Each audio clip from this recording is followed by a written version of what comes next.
You hear the ringtone. You see the name. It's in English. Your hand freezes mid-air. Suddenly you forget how to speak. Not just English. Any language. You sit there, watching the phone vibrate like it's a tiny bomb. 5 rings. 6. And missed call. Congrats. You just survived another round of Avoid the Conversation English edition. Welcome to Monday English Podcast, the only place where we laugh at your fear, then make you face it. Because today, we're talking about one thing. Phone calls. Yes, the horror. But no, you can't skip this episode. If talking to someone face-to-face makes you nervous, a phone call is worse. No face, no body language, no subtitles. Just sound. Pure, cruel sound. That's why your brain goes blank. That's why your English disappears like socks in a washing machine. But here's the twist. Phone calls are not impossible. You just need a few tools, a little nerve, and a lot less shame. We've got 3 segments to save your soul. First, hello, anxiety speaking. Learn how to start a call without sounding like you're being held hostage. Then, sorry, can you say that? Never mind. We'll deal with what happens when your brain gives up halfway through the conversation. And finally, bye. Okay, bye. Bye again. Because ending a call should not feel like breaking up with your crush. You've probably written perfect English essays. Good for you. But if you still panic when the pizza place picks up the phone, let's be real. You need this more than another grammar video. So take a breath. Maybe pour some tea and get ready to pick up the call you've been avoiding. Because segment 1 is ringing, and this time, you're going to answer. So, your boss says, "Hey, can you call the hotel and ask about a booking?" You nod like a responsible adult. You even smile. But inside, you're screaming. Your brain is already packing its bags and leaving. You hold your phone like it's a bomb. You open the call app. Your finger hovers over the number. But your mouth? Dry. Your memory? Gone. Suddenly, you're not a grown person. You're a 5-year-old trying to order pizza in space. Let's be honest. Starting a phone call in English feels like jumping into cold water. No warm-up. No warning. Just you, your phone, and the voice of a stranger who might speak fast or loud or just English. And it's terrifying. But the beginning is not the hardest part. It's the part where you panic the most. That's why we're starting here, because most people don't even get past hello. Here's a basic move. Start the call with, "Hello, this is your name speaking." That's it. Simple, safe, clear. It gives the other person something to work with. If you're calling for a reason, follow with, "I'm calling about," and then say why. Like, "I'm calling about a room reservation," or "I'm calling about your ad." Don't try to sound fancy. Just be human. Let me break that down. Reservation means you booked something, like a hotel room. Example, "I have a reservation for Friday night." Easy. Another useful word, reception. That's the front desk or the first person who answers. "Hi, is this reception?" That's normal. Not weird, not awkward, just useful. Another classic phrase, "Can I speak to John?" This works if you're calling someone specific. If John isn't there, they might say, "Can I take a message?" which means they'll write down your info. You can answer, "Yes, please tell him I called." You just sounded like an actual adult. Congrats. Now let's say you're nervous. The person talks fast. You freeze. Use this phrase. "Can you repeat that, please?" Say it slowly. Don't whisper it like you're confessing a crime. Say it like a request. Confident and calm. People are usually kind if you sound like you're trying. Let's cover a few more survival words. First, signal. That means how strong your phone connection is. "Sorry, bad signal. Can you say that again?" Then we have connection. That's how well the call is working. The connection is not good. It's simple, and it buys you time to breathe. Next is voicemail. That's the message machine. If no one answers, you hear a beep and leave a message. Keep it short. "Hi, this is Emma." I'm calling about the job. Please call me back. Done. Another one is operator. That's a person who helps with calls, usually in old school or official places. And finally, hold on. It means wait. Hold on. Let me check. Say it like you're in control, even if you're panicking inside. Now let's be honest for a second. You've rehearsed hello in front of your mirror 5 times, but the second your phone rings, it's like someone hit delete on your brain. You forget everything and suddenly start talking like a confused robot. Yeah, we see you. But here's the thing. The goal is not to be perfect. It's to be ready enough. Ready enough to survive the call, ask your question, get your info, and get out. You don't need to sound like a news reporter. You need to sound like someone who gives a damn. So here's your tiny action task. Write one simple phone sentence, your name and why you're calling. Then say it out loud, to your plant, to your wall. Just say it. Get used to the sound of your own voice being brave. Next up, we'll face the big fear. What to do when you don't understand a single word. Because trust me, the panic isn't over yet, but neither are you. Let's keep going. You call the restaurant. Your heart beats fast, but you breathe and say, hello, I want to order pizza. You feel proud for 2 seconds. Then the person on the phone answers, and they speak fast. So fast. You hear pepperoni, thin crust, maybe pickup. Everything else? Just noise. Your brain goes dark. You forget how English works. You freeze. You think, why did I even try? And the panic takes over. Again. This is where most learners crash, not because they can't speak, but because they can't understand. And that's normal. Seriously. Listening on the phone is hard for everyone. There are no faces, no lips, no hands, no subtitles. Just your ears trying to catch flying words like they're mosquitoes. And mosquitoes win. Every time. So what do you do when you don't understand? First, don't die. Second, say something. Anything. Try. I didn't catch that. That sentence is your shield. Catch, in this case, means to hear clearly. So I didn't catch that is a polite way to say, please say that again. My brain didn't save the file. And it sounds normal, not awkward. Like, sorry, I didn't catch that. Can you repeat it? Now, sometimes it's not the words. It's the noise. Dogs barking, kids yelling, cars honking. That's called background noise. It means other sounds that make it hard to hear. You can say, sorry, there's a lot of background noise. It helps the other person know why you're confused. And you don't sound dumb. You sound aware. That's different. Another lifesaver. Can you say that slowly, please? This works like magic. People will slow down if you ask. You just have to ask like a human, not a scared robot.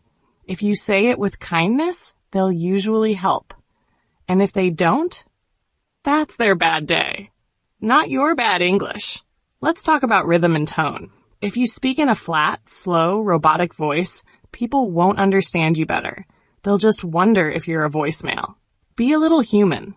Use small pauses. Use real emotion. Sound like someone who cares, even if your words are simple. Still lost? Try this. Can you clarify that? It's a fancy word for explain more. Clarify means to make something clear. Example. Sorry, can you clarify what time the meeting is? You sound smart, not scared. Another word to know is volume. That means how loud or quiet the sound is. You can say, the volume is low, or can you speak a bit louder? Not rude, just real. Now here's a new fear. You ask someone to repeat, and they say it even faster. This happens.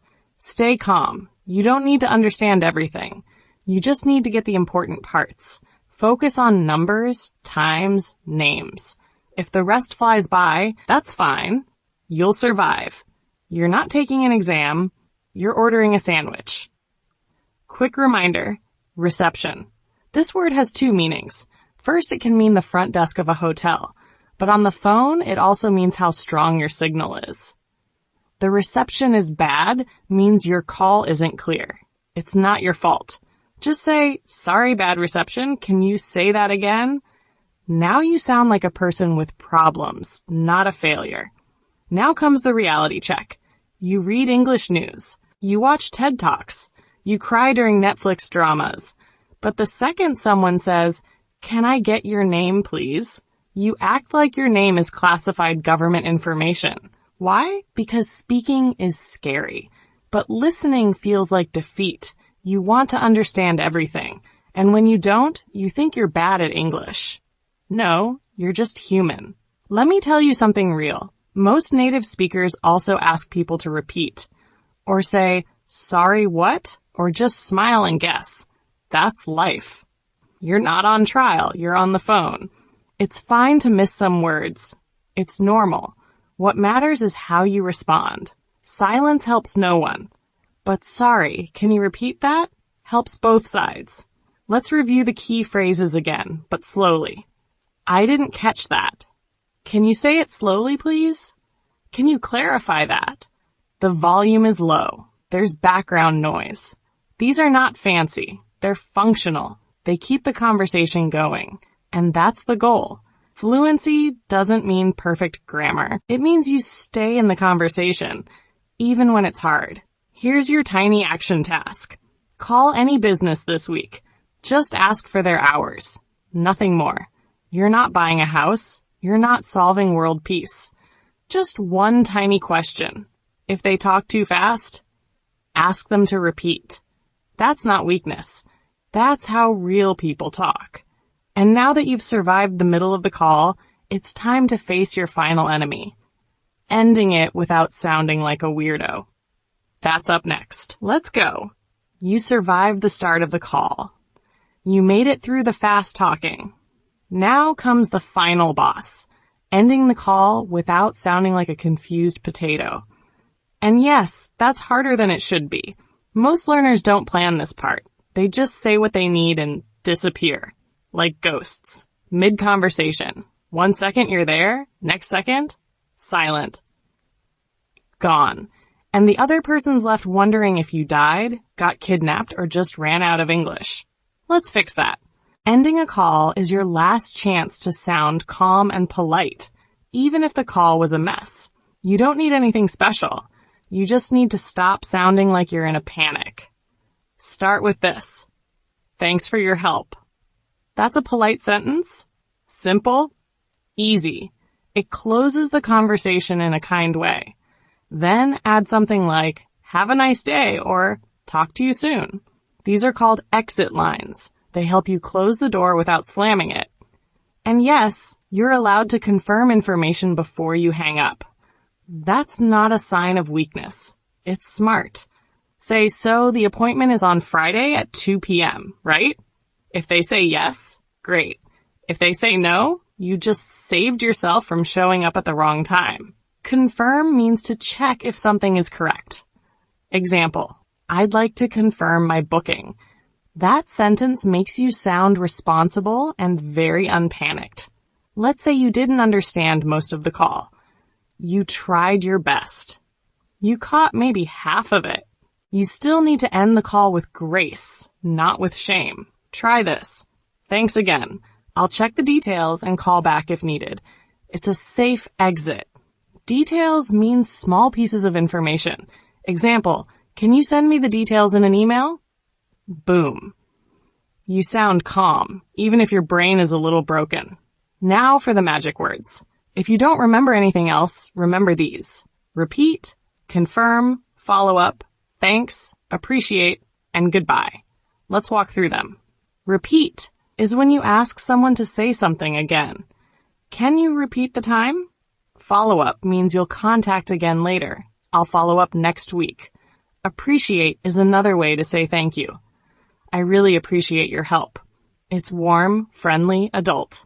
Add a smile. Even if it's fake. Of course, most people panic and just hang up. Or they say goodbye 5 times in a row. Okay, thanks, bye-bye again. See you, bye. It's awkward, but guess what? We all do it. Even native speakers. Ending a call is like trying to leave a party, but someone keeps talking.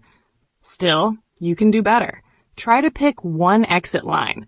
Say it clearly. Then end the call. One strong goodbye beats 5 weird ones. And let's address this little excuse that some of you keep using. I didn't know how to end it, so I just hung up. Oh, really? You didn't know how to say thanks goodbye? You've watched 12 seasons of English TV, but those 2 words are too hard? Please.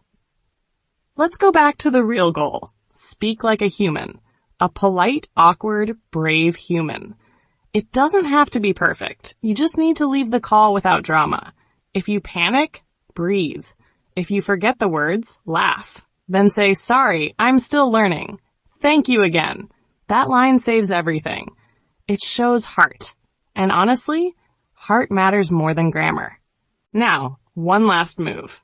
If you're ending a professional call, like for work or booking something, you can say, I'll wait for your email, or please send me the info. That shows you're done talking, but you're still interested. It's clear, it's easy, and it ends the call with purpose. All right, time for your tiny action task. Practice 3 fake phone endings in front of a mirror. No skipping. Look yourself in the eye and say, thanks again. Talk to you soon. Bye. Get your mouth used to it. That way, next time you're on a real call, your brain doesn't vanish halfway through the goodbye. Now that we've survived all parts of the call, beginning, middle, and end, it's time for a bit of truth. Not grammar, not vocabulary, just some real talk. Buckle up. Let's get honest. Let's get something straight. Your phone is not the problem. The phone isn't the reason you go silent. It's not the signal, or the accent, or the other person's speed. It's you. You are the monster. You created the fear, fed it, and now you hide behind it. Oh, I can't call yet. I need to prepare. Yeah? How long? 1 more year? 2? You've been preparing since Obama was president. Still waiting? The truth is, you're not scared of English. You're scared of being heard, of being judged, of sounding like a child, or worse, sounding like someone who tries. You'd rather stay quiet and feel smart than speak up and feel human. Because human means messy.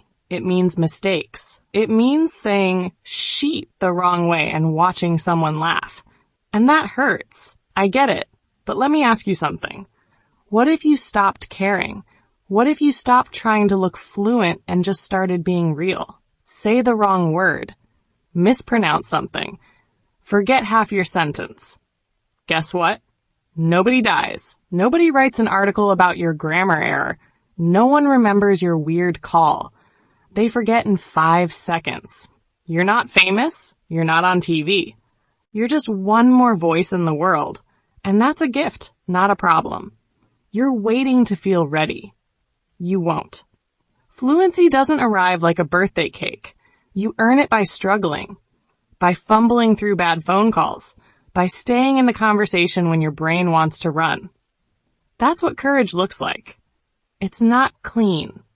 It's not pretty. It's sweaty and slow and real. So stop pretending that silence is better than mistakes. It's not. Silence keeps you stuck. Mistakes move you forward. And yeah, your fake call will sound bad. You'll cringe. You'll want to delete the recording. Good. That means you're doing it right. Here's your move. Record 1 fake phone call today. Talk about anything. Food, weather, your cat. Listen to it. Cringe. Then do it again and again until you stop flinching at your own voice. Now let's take all that fear, all that doubt, and turn it into something real. Because the next part, that's where we build a habit. One that actually gets you speaking for real. Keep going. You're not done yet. So here we are. You made it through a full episode about phone calls without running away. That alone deserves a slow, sarcastic round of applause. We talked about how to start a call without falling into a panic hole. We showed you what to say when your brain says, I understand nothing. And we even gave you a graceful way to say goodbye without sounding like a confused robot who hits end call. Mid-sentence. Progress? Absolutely. But now comes the hard part. Actually doing it. Let's be clear. Listening to this episode is not the same as using it. You can't just nod along, say, interesting, and then go back to texting your cousin in English about how you're still learning. You've been still learning for 5 years, and you still freeze when someone says, hello, can I help you? You're not learning anymore. You're hiding. And hiding doesn't help you speak. It just helps you feel safe and stuck. Your favorite excuse is probably, but I don't want to sound rude. Okay, but ghosting people on the phone isn't exactly polite either. Saying nothing because you're scared of saying something wrong, that's not being polite. That's being silent. And silence doesn't teach you English. Speaking does. Even when it's awkward, even when it's wrong. This isn't about becoming perfect. It's about becoming someone who shows up. Someone who dials the number even when their palms are sweaty. Someone who says, hi, this is Anna, even if the rest of the sentence gets lost somewhere in nervous air. That's the real win. You don't need long words. You need strong habits. So here's your final tiny task. Pick one number, one business, one friend, one brave moment. Make a short call in English. Ask a question. Say goodbye clearly. Then hang up and give yourself a laugh. That's how fluency starts. Not with books, but with brave little tries. And if this episode made you feel seen, heard, or slightly attacked in a helpful way, do us both a favor. Share it. Send it to your friend who's still using Google Translate to order pizza. Post it in your group chat. Or just play it again tomorrow when you need a reminder that fear doesn't make you special. Action does. Subscribe to Monday English Podcast. We'll be back next week with more truth, more sarcasm, and more real help for your messy English. Until then, pick up the phone. Say it wrong. Say it anyway. You've got this. And if you don't, we'll be here. Still tired, still cheering you on, one weird phone call at a time.